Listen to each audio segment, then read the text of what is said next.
Fala pessoal, Danilo Milen aqui e este é mais um episódio do nosso podcast, canal de Ruminologia. No episódio de hoje, voltamos às origens, voltamos aos monocasts ou aos episódios solos. Muitos de vocês me pediram para voltar às origens, aos episódios solos, porque adoram os slides sincronizados aqui com o vídeo. Então, voltamos atendendo a pedidos. Isso não quer dizer que será assim daqui por diante. Ainda temos convidados incríveis para trazer, para entrevistar aqui no canal, mas prometo a vocês que daqui por diante a gente vai fazer um mix aí, um blend de entrevistas com episódios solos, já que vocês adoram quando a gente fala também de assuntos mais básicos, traz temas envolvidos com bioquímica, microbiologia ruminal, que é o que a gente vai fazer aqui hoje. O tema do episódio de hoje é dinâmica ruminal, ou seja, o que acontece com o alimento desde que ele adentra o rumen até o momento que ele deixa, esse rumen por passagem ou porque foi degradado e se transformou em ácidos graxos de cadeia curta, que são então absorvidos pelas papilas ruminais. Vamos lá então? Vamos começar o nosso episódio sobre dinâmica ruminal. Para quem está assistindo no YouTube, como eu sempre falo, tá vendo aí o esquema de um rumen, Para quem está no Spotify, corre lá para o YouTube para ver as imagens, para conseguir ver os slides aí, o sincronismo, das imagens com o vídeo, como vocês gostam de chamar. Bom, aqui a gente está mostrando um rumen que ele, a gente consegue ver as estratificações típico de um rumen de um animal em pastejo. A gente tem a camada de gás na parte de cima, depois a gente tem a zona sólida, onde ficam aí as partículas maiores, como os pedaços de capim que ocasionalmente os animais consomem, e aí abaixo dessa zona sólida a gente tem uma zona pastosa e então uma zona líquida, que é para onde vão, é o fundo do rumen, que é para onde vão os ingredientes de maior densidade. Então, na zona sólida, como vocês estão enxergando aí, a gente tem a nossa zona que a gente chama de mat ou colchão, ou simplesmente a área onde as fibras ficam boiando ali na superfície do líquido ruminal e ocasionalmente ficam cutucando a cárdia para essa, depois de tanto estímulo, abrir e o alimento voltar para a boca para então ser ruminado. Ou seja, o alimento para voltar para a boca, para sofrer o processo de ruminação, ele depende que a cárdia abra e essa cárdia precisa ser estimulada usualmente pela fibra para abrir e então o alimento voltar para a boca. Então logo a gente pode inferir que quanto mais fibra, quanto maior o conteúdo, o teor de fibra das dietas que a gente fornece para animais ruminantes, maior será o estímulo à ruminação e mais vezes o alimento vai voltar para a boca para então ser ruminado. Legal, né, pessoal? Quando a gente fala, obviamente, por outro lado, em animais confinados que comem dietas de alta energia, com alta concentração de grãos, obviamente que essa dieta vai ter uma baixa concentração de fibra e animais confinados, obviamente, vão ruminar menos.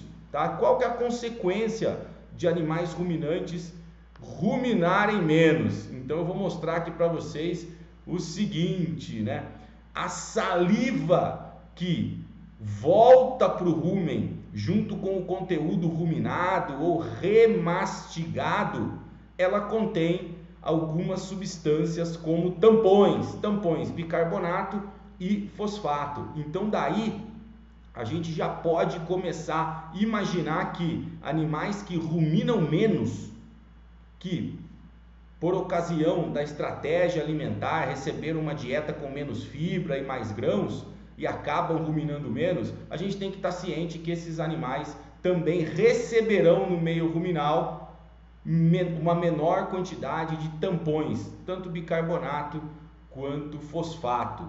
Outra coisa que é bom informar e falar aqui, eu não posso deixar de falar isso, é que 70% da água que adentra o meio ruminal junto com a saliva, ele vem, na verdade, 70% da água, me desculpe, que adentra o meio ruminal, ele entra no meio ruminal via saliva. E apenas, consequentemente, 30% né, dessa água o animal toma no bebedouro, no açude ou no rio. Tá ok? Então, quando a gente compara os dois extremos, animais em pasto com animais em confinamento, a gente vê que o animal em confinamento, que tem uma dieta com menor teor de fibra, ele rumina menos, e por ruminar menos, obviamente que ele vai receber menos saliva, vai adentrar, né, vai entrar menos saliva no meio ruminal e, consequentemente, vai adentrar também uma menor quantidade de tampões fosfato e bicarbonato e também de água. Aí que vem, né, alguns toques que a gente pode fazer aqui para o pessoal que está no campo e também para os estudantes que estão em formação aí, né, para sair trabalhar no campo ou mesmo na academia. A partir da hora que um animal rumina menos e uma menor quantidade de saliva, né, vem para o meio ruminal, né, é muito importante, principalmente para animais confinados, né, que estão comendo essa dieta com menos fibra, é muito importante que eles tenham a disponibilidade de água limpa à vontade. Porque se 70% da água que entra no rumen vem via saliva e o animal está salivando menos, ele vai precisar tomar mais água do bebedouro, né, ou de qualquer outra fonte de água que você tenha disponibilizado para esse animal. Legal, né? Então, por isso que quando, né, os estudantes reclamam muitas vezes, né, pô, fui fazer um estágio, fiquei só lavando o bebedouro, né? Mas você perguntou por que o bebedouro tem que estar limpo? Por que será que o bebedouro tem que estar limpo, por exemplo, numa operação de confinamento? Porque o animal ele vai tomar mais água, né? Como ele está salivando menos, ele vai tomar mais água, tá certo? E aí essa água precisa estar limpa, porque se a água estiver suja, o animal não toma, tá ok? E aí, além, né, dele ter esse requerimento por mais água, né? Lembrar que quando o animal, quando o ruminante ingere rações com alto teor de grãos, essa fermentação ruminal aumenta, ou seja, produz muito mais calor, então o animal ele vai querer tomar mais água, porque o incremento calórico dessa fermentação agora, né, maior que está ocorrendo no rumen dele, né, vai fazer com que ele busque água. E lógico que a água precisa estar limpa, não só porque ele está com um incremento calórico elevado, ele quer se refrescar, mas também porque ele necessita tomar mais água, já que há um menor input de água via saliva. Legal, pessoal? Então, quando vocês forem lá no confinamento, ou forem fazer estágio no confinamento, reparem sempre nos bebedouros. Perguntem quantas vezes por semana os bebedouros são limpos aí. Usualmente a recomendação é no mínimo 3 vezes por semana, para garantir que toda vez que os animais queiram tomar água, eles tenham água de qualidade, limpa e à vontade. Legal, né? Bom, não podemos deixar de falar aqui em relação aos tampões, né? Então, o bicarbonato, o fosfato, a saliva também contém ureia, eu já vou falar dela, tá certo? Então, se a gente imaginar que em situações normais, metade do bicarbonato que entra no meio ruminal entra via saliva, não podemos deixar de falar que a outra metade ela entra provinda do sangue. Então, vocês estão vendo aqui nesse slide, muito legal, né? Então, uma parte do bicarbonato aí entrando via saliva e a outra parte do bicarbonato entrando do sangue. Em situações normais, 50% vem da saliva e 50% vem do sangue. Mas e aí? E com animais que consomem uma dieta com menor teor de fibra? De novo, exemplo dos animais confinados. Da mesma forma que entra menos água via saliva, também entra menos bicarbonato, menos fosfato via saliva. E aí como que o animal faz? O animal aumenta, né? O ruminante aumenta o aporte de bicarbonato via sangue. Tá ok, pessoal? Então, obviamente que tem um limite aí para o animal, vamos dizer, importar esse bicarbonato, né, do sangue para dentro do rumen, mas ele consegue compensar dessa forma a falta, né, que o bicarbonato da saliva faz. Logo, né, tem um assunto muito polêmico, né, eu já falei disso aqui no canal, que é a suplementação, né, ou a inclusão de bicarbonato em suplementos, né, para ruminante. Eu costumo falar aqui que o bicarbonato não funciona para prevenir oscilações e quedas, né, de pH ruminal. Ele serve para tratar casos de acidose, mas para prevenir, né, quedas de pH ruminal, o bicarbonato ele é ineficaz. Por quê? Uma das razões pelas quais o bicarbonato é ineficaz é porque exatamente o ruminante tem esse mecanismo de compensar a falta de bicarbonato da saliva com o bicarbonato sanguíneo, e está tudo bem. Então você colocar bicarbonato num suplemento, né, não vai adiantar de nada, pois o ruminante já importa bicarbonato do sangue à medida que ele precisa, tá certo? Outra razão, né, que o bicarbonato ele não é efetivo, né, para ajudar a prevenir oscilações, aí, quedas de pH ruminal, é que o bicarbonato, quando cai no rumen, ele é rapidamente, né, transformado em água mais CO2, tá certo? Só que em rações de alta energia ou de alto grão, eu já vou mostrar aqui para vocês como que acontece, existe uma formação muito grande de CO2 no meio ruminal, de gás carbônico. Então, se a gente aprendeu alguma coisa de química na escola ou no primeiro ano da faculdade, o que acontece com uma reação quando um dos lados da reação está saturado, ou seja, já tem um montão de CO2 dentro do rumen produzido pelas bactérias, e quando o bicarbonato chega lá no rumen, ele se junta a um hidrogênio e vira água e gás carbônico, e CO2. Se tem muito CO2 ali já no rumen, a reação passa a não ocorrer, ou seja, não há mais tamponamento ruminal, o bicarbonato não consegue mais se juntar com esse hidrogênio e formar água mais CO2. Por quê? Porque o meio ruminal já está saturado de CO2, precisa se retirar um pouco desse CO2 lá do meio para então o bicarbonato passar, para essa reação começar a ocorrer de novo, do bicarbonato se juntar ao hidrogênio e então formar CO2 e água. Tá ok, pessoal? Querem mais uma razão porque o bicarbonato não funciona? Eu prometo que eu paro de falar desse assunto específico. Quando o pH ruminal está baixo e realmente, né, o animal precisa da ação do bicarbonato, isso vai ocorrer 3, 4 horas após uma grande alimentação, ou seja, praticamente o bicarbonato que estava ali no meio ruminal, ele já se extinguiu, já não está mais ali, ou seja, a hora que o animal precisa desse bicarbonato, ele já não está mais ali, né? Estamos falando de bicarbonato, né, exógeno, né, incluso aí nos suplementos ou nas rações, ou seja, o animal consumiu aquele bicarbonato via ração, aquele bicarbonato ele foi, né, fez a ação de tamponamento dele logo nos primeiros momentos, né, que essa ração adentrou o rumen. Só que o pH fica mais baixo 3 a 4 horas após a alimentação. Então, esse bicarbonato, né, devido a essas 3 razões que eu dei, ele não vai ser efetivo em controlar quedas de pH ruminal e nem em prevenir acidose. Bacana, né, pessoal? Então, voltando aqui ao nosso assunto da dinâmica, né? Não que esse assunto do bicarbonato não seja muito legal e não faça parte aqui dessa dinâmica, né? Eu queria falar um pouquinho para vocês da ureia também, né? Então, essa ureia que adentra via saliva, ela é uma ureia reciclada, tá, pessoal? Ou seja, o fígado é o órgão do ruminante que é responsável por fazer essa reciclagem da ureia. Como que essa reciclagem acontece? Ou seja, tem sobra de amônia, né? Resumidamente, né? Vai ocorrer sobra de amônia no meio ruminal, essa amônia vai lá para o fígado e o fígado retransforma, né, essa amônia em ureia. E aí o fígado espera uma sinalização lá do meio ruminal para decidir se ele vai mandar essa ureia para os rins, e então os rins vão excretar essa ureia na urina, ou se o fígado vai mandar essa ureia de volta lá para a saliva, para ela adentrar novamente o rumen, para ajudar na multiplicação, né, e para atender requerimentos dos micro-organismos ruminais. Então, dietas que têm excesso de proteína, como no caso hoje em dia, dietas à base de DDG ou WDG, onde a gente, né, usualmente acaba, né, por questão da composição proteica do produto, a gente acaba passando aí do nível de proteína requerido pelo animal.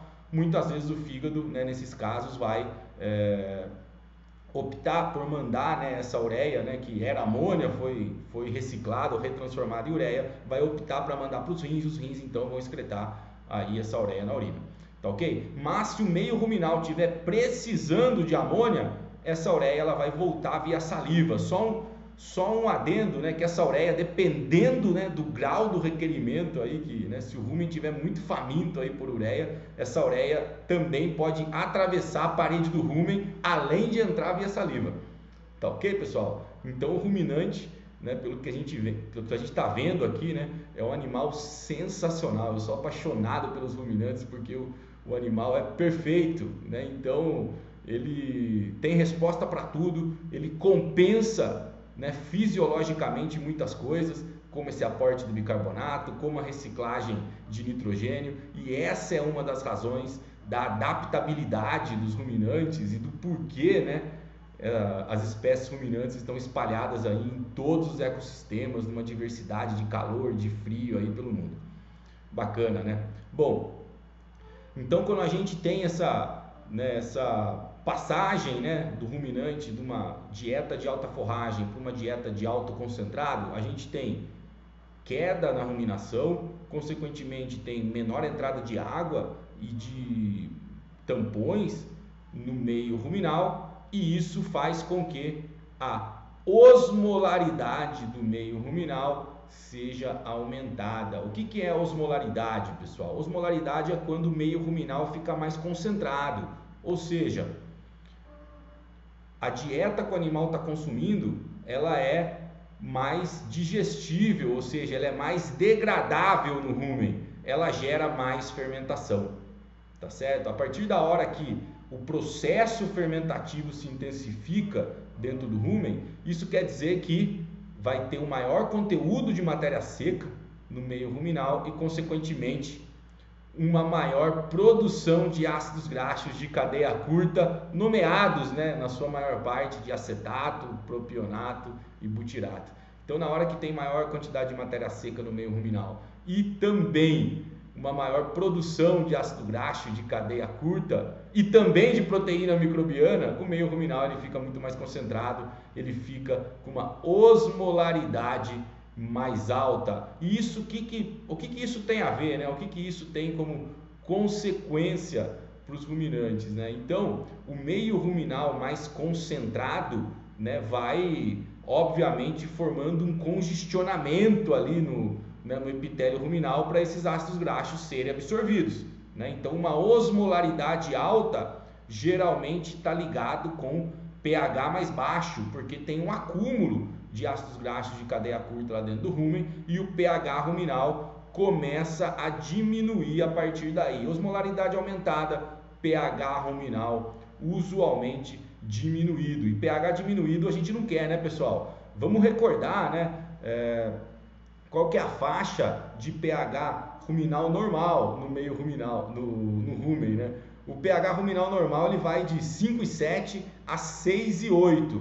Então, quando o animal, né, na sua primeira refeição de manhã, quando ele vai consumir a sua dieta, seja em pasto ou em confinamento, o pH vai estar mais alto, vai estar lá entre 6,5 e 6,8, né? Para animais confinados, desde que a dieta esteja balanceada, o pH ruminal chega a cair até 5,7, 5,8, 4 horas após a primeira grande refeição. Animais em pasto, usualmente, né, que estão suplementados aí só com uma mistura mineral, esse pH não desce abaixo de 6, dificilmente desce abaixo de 6, 3 a 4 horas após a alimentação. Tá ok, pessoal? O pH cai mais em animais confinados exatamente pelas razões que eu expliquei, né? Mais matéria seca no meio ruminal, né? Nutrientes mais prontamente degradáveis, o que faz com que a produção de ácidos no meio ruminal seja aumentada. Bacana, né? E aí o que acontece, né, lá no meio ruminal? A partir da hora que houve o processo, a partir da hora que o alimento adentrou, né, o rumen, ele só tem duas formas de sair de lá. Ou ele sai por passagem, ou ele sai por degradação. Ou seja, ou ele degrada, ou ele passa pelo meio ruminal. Tá certo? Aí eu estou mostrando para vocês o seguinte, né, que se um alimento degradar no meio ruminal, né, eu estou mostrando ali pelo KD, né, pela taxa de degradação, se ele degradar no meio ruminal, ele vai formar gases, ele vai formar os ácidos graxos de cadeia curta, que serão posteriormente absorvidos pelas papilas, e também vai formar a proteína microbiana. Só um adendo aqui, tá, pessoal? A proteína microbiana são, na verdade, os próprios micro-organismos. Não existe a proteína mágica, hein? Não quer dizer que a bactéria, né, os micro-organismos que estão lá dentro do rumen, ela cospe, né, uma proteína microbiana mágica aí, não, né? A proteína microbiana é originária exatamente de um processo chamado de bipartição ou fissão binária que ocorre com as bactérias, ou seja, uma bactéria vira duas no meio ruminal, e é dessa forma, no momento que ela vira duas, que os ácidos graxos de cadeia curta são produzidos e liberados, assim como os gases e também calor, obviamente, no meio ruminal. Bacana, né, pessoal? Bom, então isso acontece com os alimentos que degradam no rumen e com os alimentos que não degradam no meio ruminal. Os alimentos que não degradam no meio ruminal, representados aí nesse esquema pelo Kp, né? Tá até uma flechona lá indicando, né, a taxa de passagem pelo orifício reticulonasal, né, que é esse pontão preto aí no meio do retículo. Tá ok? Então, na literatura, né, alguns capítulos de livro, né, trabalhos antigos trazem que o diâmetro do orifício reticulonasal é 1,18 milímetros, né, mas, né, a gente tem, por experiência própria, né, com animais fistulados, né, que tem cânula, né, a gente tem animais nesse estado, né, para fazer experimento na universidade, né, e a gente consegue colocar a mão, né, no rumen, né, vamos pensar aqui, quem está assistindo no vídeo, né, eu vou colocar a mão aqui no meio desse rumen, ó. Vou colocar a mão lá. E aí, quando eu chego no orifício reticulonasal, eu consigo colocar 1 ou 2 dedos aqui nesse orifício reticulonasal, ou seja, o meu dedo, né, um dos meus dedos não tem 1,18 milímetros de diâmetro, tem bem mais. Tá ok? Então, isso é individual, né, o tamanho, né, o diâmetro do orifício reticulonasal, isso varia, né, eu posso garantir para vocês que varia de animal para animal, mas é muito maior, né? Praticamente em todos os ruminantes aí que eu já vi, que eu já tive a oportunidade de trabalhar, é muito maior que 1,18 milímetros, tá? Então, o que vai acontecer, né, com um alimento que não degrada no meio ruminal? Ele precisa voltar várias vezes para a boca para ser remastigado, para ter o seu tamanho de partícula reduzido, para então ele atingir um tamanho tal que ele consiga passar por esse orifício reticulonasal, ou seja, para alguns animais vai ser 2 centímetros de diâmetro, para outros vai ser 3, para outro vai ser 4, vai depender aí do tamanho do orifício reticulonasal de cada um. Beleza, pessoal? Vale aqui, né, como conceito também de dinâmica ruminal, falar que as partículas dos alimentos só sofrem redução na boca. Não acontece no meio ruminal, apesar de toda a motilidade, né, que se tem no meio ruminal, não ocorre quebras de partícula dentro do rumen, tá ok? No rumen ocorre apenas o processo enzimático, ocorre apenas o processo fermentativo, uma fermentação ainda anaeróbica, sem a presença de oxigênio. Então, para que haja redução do tamanho de partícula, o alimento tem que voltar para a boca. E aí uma dica para os nutricionistas, né? Toda vez que a gente faz uma dieta para o animal confinado, a gente coloca pouca fibra. Quando a gente coloca pouca fibra, a gente já sabe que o animal vai ruminar menos. Se vai ruminar menos, a chance de mastigação que a gente vai ter para diminuir o tamanho daquela partícula vai ser menor. Tá? Na verdade, o potencial de diminuir o tamanho de partícula vai ser menor, porque o alimento vai voltar menos vezes para a boca. Então, conselho aí para os nutricionistas de plantão, ou para quem dá informação, né, para ser um nutricionista de ruminante um dia, avaliem bem o tipo de volumoso que vocês vão colocar na dieta, numa dieta de terminação com baixa fibra e alto grão, tá certo? Porque se você colocar um volumoso muito ruim e com uma fibra muito longa, né, pode ser que o animal demore muito tempo para processar essa fibra, que uma fibra ruim tem grande potencial de não fermentar, né, de não degradar no rumen, então ela só vai poder sair ali do ambiente ruminal por passagem, certo, pessoal? Então ela vai ter que voltar várias vezes para a boca para ter seu tamanho de partícula reduzido para passar pelo orifício reticulonasal. E isso muitas vezes pode ser um problema para animal confinado. Por quê? Porque aquela fibra fica ocupando espaço ali dentro do rumen, né? O espaço que poderia ser, né, de um novo ingrediente, né, ou, né, de um ingrediente que já está na dieta, só que em maior proporção, tá certo? Ou seja, fibras ruins, né, muito grandes, né, numa grande inclusão na dieta, podem ocupar espaço por muito tempo e acabar diminuindo o consumo de matéria seca de animais confinados. Aliás, se a gente pegar no outro extremo, né, animais em pasto, em época de seca, que tem 90% do seu consumo de matéria seca, né, baseado aí nessa pastagem ruim, eles têm consumo de matéria seca reduzido também, porque essa pastagem ruim, essa bucha, né, que adentra lá o meio ruminal, ela também não sofre redução de tamanho de partícula no rumen, ela tem que voltar para a boca diversas vezes. E esse é um dos motivos, uma das razões pelas quais, né, animais que em época de seca estão mantidos em pasto ruins, sem suplementação, sem a estratégia nutricional adequada, perdem peso. Por quê? Porque demoram muito para processar aquela fibra, aquele capim de péssima qualidade. Bacana, né, pessoal? Bom, continuando aqui no nosso, né, na nossa viagem aqui pelo meio ruminal, né, por esse assunto fantástico que é a dinâmica, vamos relembrar como que acontece a divisão dos micro-organismos, então, né? Então a gente tem lá uma bactéria dentro do rumen, ela recebe, né, o seu aporte de energia, de nitrogênio, de esqueleto de carbono, que são os 3 principais pilares aí do requerimento bacteriano, né? Energia na forma de carboidratos fibrosos ou não fibrosos, vai depender aí da espécie bacteriana que está recebendo, né, esse tipo de energia. Nitrogênio, que aí, né, a gente pode fazer um parênteses aqui para falar que bactérias que degradam fibra necessitam apenas de amônia como fonte de nitrogênio, já bactérias que degradam amido, açúcares, frutosanas, maltose, ou seja, carboidratos não fibrosos, precisam não só de amônia, mas também de peptídeos e de aminoácidos para que se multipliquem e façam ácidos graxos de cadeia curta. E aí os esqueletos de carbono, que nada mais são do que aminoácidos desaminados, né? Valina, leucina e isoleucina, né? Ocorre a desaminação desses aminoácidos exatamente para a formação do esqueleto de carbono. E aí, se tiver tudo certo, né? Se a bactéria receber, né, todo esse aparato nutricional, ela vai se dividir então por bipartição ou fissão binária e liberar, né, o ácido graxo de cadeia curta correspondente, calor, água e ainda CO2 ou metano. Tá ok, pessoal? O assunto de hoje não é sobre isso, mas eu já falei sobre isso no canal, que existem diversas estratégias nutricionais para mitigarmos metano, tá certo?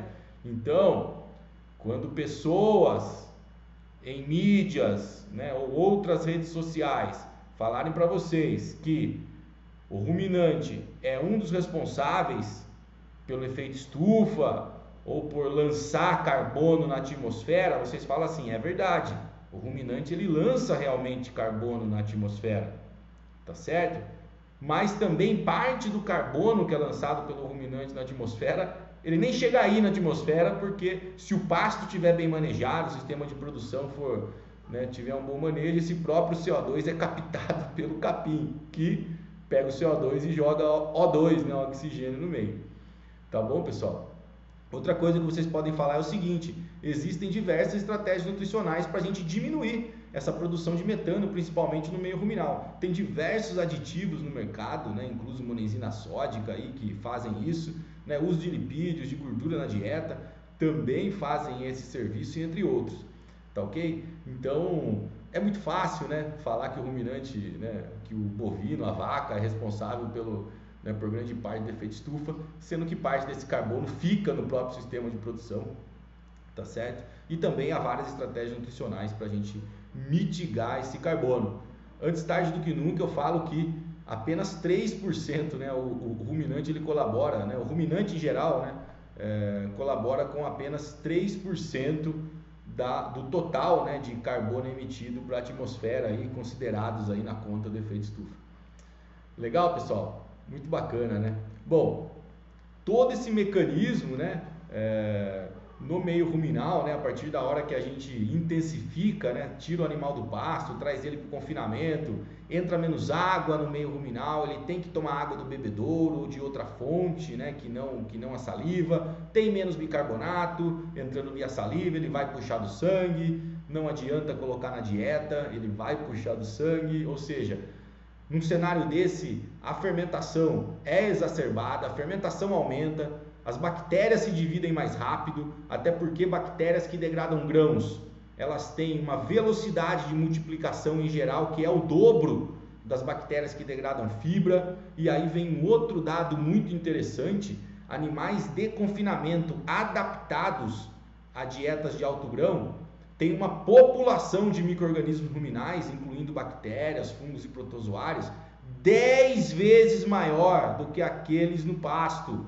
Ou seja, há 10 vezes mais, tem 10 vezes mais micro-organismos no rumen desses animais. Meu Deus do céu, ou seja, tem 10 vezes mais bactérias, fungos e protozoários para degradarem todos os substratos, ou seja, é óbvio que vai produzir uma maior quantidade de ácidos no meio ruminal e é óbvio que o pH ruminal vai sofrer uma queda maior quando comparados com animais do pasto. Mas novamente, ruminante é um animal tão perfeito, pessoal, tão perfeito, que esses ácidos graxos gerados, né, em excesso, agora em excesso não, né, essa quantidade aumentada de ácidos graxos, né, de acetato, de propionato e butirato, que agora estão presentes no meio ruminal, os próprios ácidos graxos, eles são os responsáveis, principalmente o butirato e o propionato, eles são os responsáveis por desenvolver as papilas ruminais, ou seja, os ácidos graxos saem pelas papilas,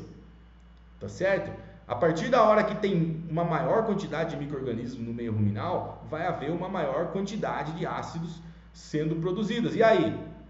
O problema não é produzir muito ácido dentro do rumen, gravem isso.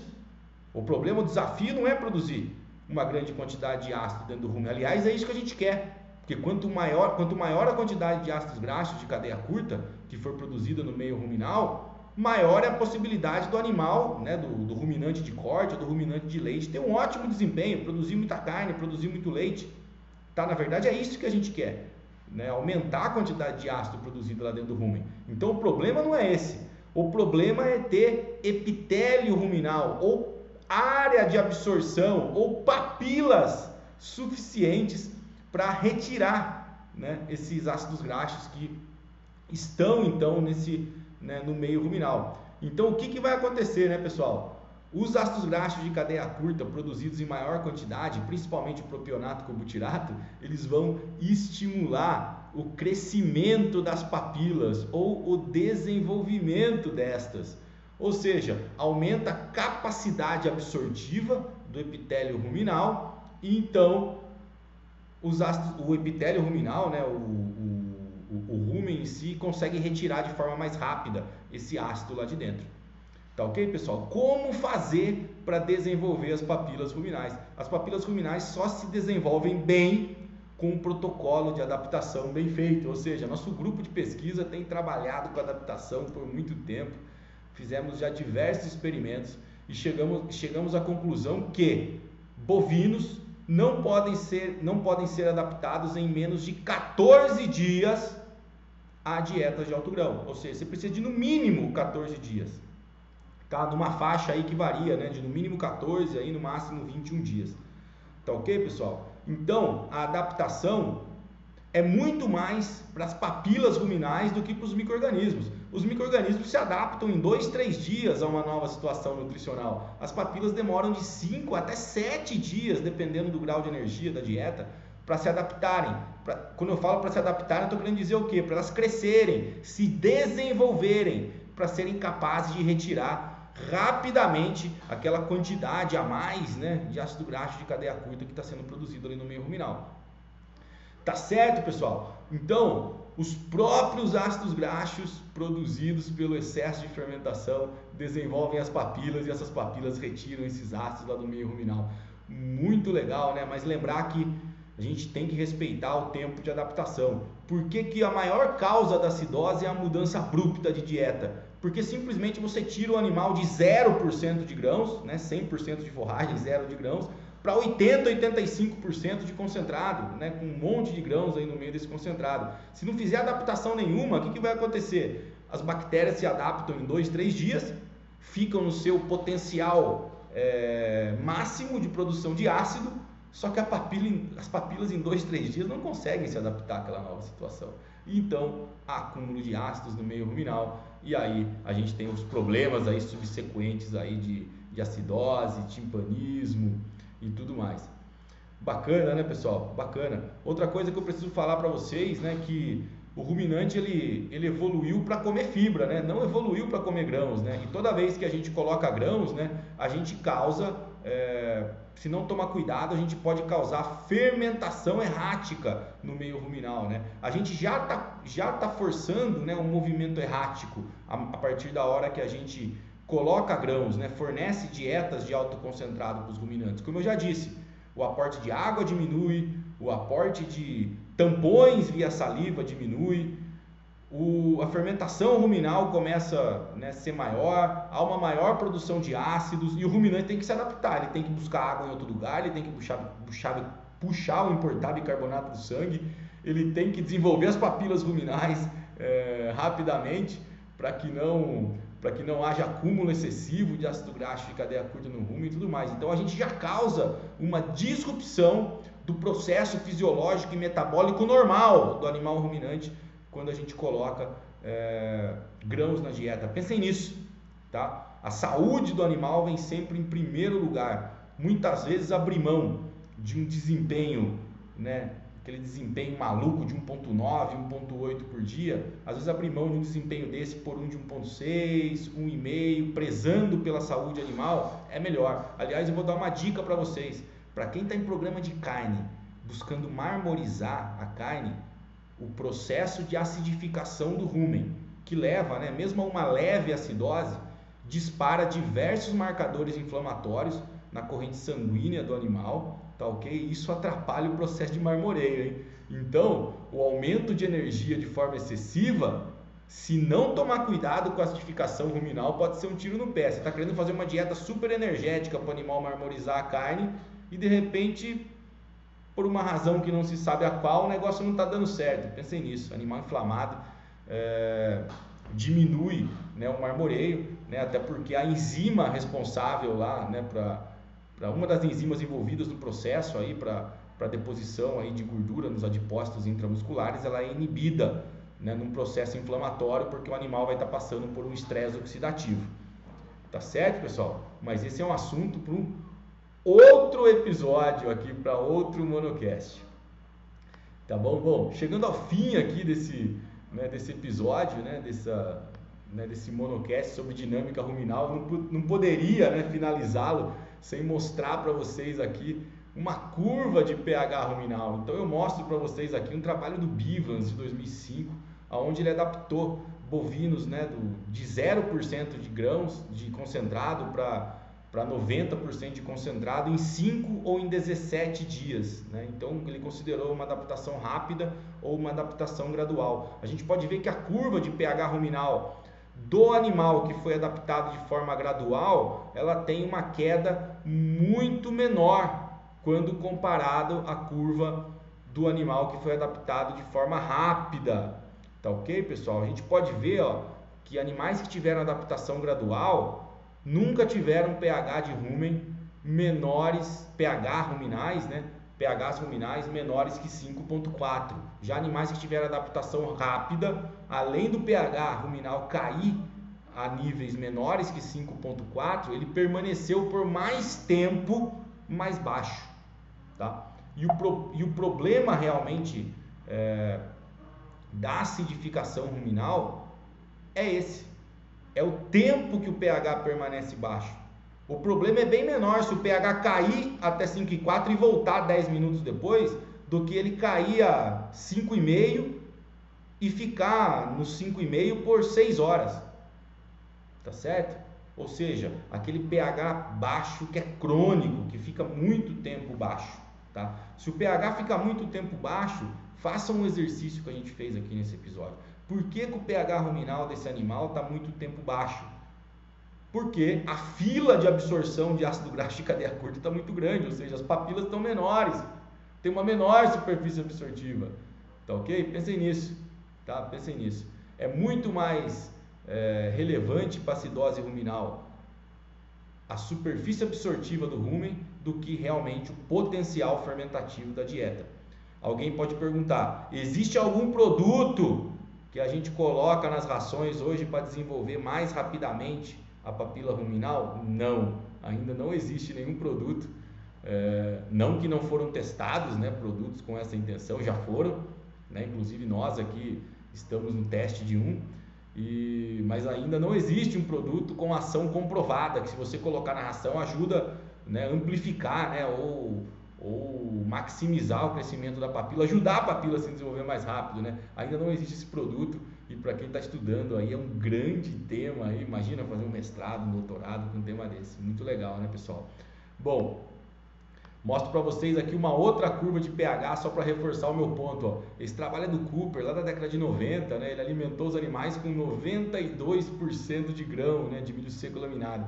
Só que ele fez isso apenas uma vez por dia, né? Olha só a amplitude de variação do pH ruminal dos animais no experimento dele. Saía lá de 6,3, caía até 4,9, né? Ou seja, né, uma das estratégias também que a gente preconiza, né, principalmente com dietas de alto grão, para que não haja uma queda abrupta dessa de pH, é exatamente parcelar os tratos, né? Ou seja, a gente também, o nosso grupo já fez experimentos de frequência de alimentação, mas tem diversos outros na literatura, aonde achou-se que o ponto ótimo para otimizar, né, esse pH, para não deixar ele cair tanto, né, é 3 a 4 vezes por dia, tá ok? Em termos de benefícios nutricionais e metabólicos, tá, pessoal? Animais alimentados de 3 a 4 vezes por dia têm uma queda de pH mais suave, né, durante as refeições, tá bom? Eu sei que em muitos locais, aí, em muitos confinamentos, acontecem tratos aí, 5, 6 tratos por dia, mas é bom deixar claro aqui que não há benefícios nutricionais em tratar os animais mais de 4 vezes ao dia. Alguém vai perguntar, mas por que não há, Danilo? Eu vou dar apenas uma razão para vocês. As bactérias que fermentam grãos, elas gostam, o pH ótimo de ação delas é entre 6 e 5,7, ou seja, você precisa deixar o pH pelo menos em um momento do dia nessa faixa para otimizar o processo fermentativo das bactérias que degradam amido ou as que degradam carboidratos não estruturais. A partir da hora que você parcela muito o trato, você diminui as quedas de pH, ou seja, você fica com quedas de pH muito menores, ou seja, se você parcelar muito o trato, pode ser que o pH mais baixo do dia nem chegue nesse ponto para otimizar a degradação do amido por bactérias amilolíticas, por exemplo. Ou seja, e aí nutricionalmente, né, na verdade, a microbiota ruminal começa a ser menos eficiente e os animais podem sim perder desempenho. Bacana, né? Muito legal, né, pessoal? Então, para finalizar aqui o nosso assunto, né, aqui de hoje no canal de ruminologia, eu quero falar para vocês que se você conhece pessoas que são apaixonadas pelo mundo do rumen, gostam dos ruminantes, adoram a zootecnia, a nutrição animal e ainda não conhecem o canal de ruminologia, indica para eles, avisa eles que no YouTube e no Spotify existe um canal de ruminologia que é o hub dos apaixonados pelo mundo do rumen. Avisa eles que, né, se antes de começarem a assistir o canal de ruminologia, eles podem ir no meu Instagram, tá aí para vocês verem, @DaniloMillen. Lá eu publico diversas coisas, não só as chamadas dos episódios do canal, mas também diversos textos técnicos, dicas de nutrição animal, né, curiosidades sobre o mundo do rumen, que é sempre legal trazer aqui para vocês. Muito bacana, né? Gostou desse episódio? Se inscreva no canal, ative o sininho para que você seja notificado quando um novo episódio for publicado aqui no canal de Ruminologia. Agradeço mais uma vez a atenção de vocês, um grande abraço e até o próximo episódio.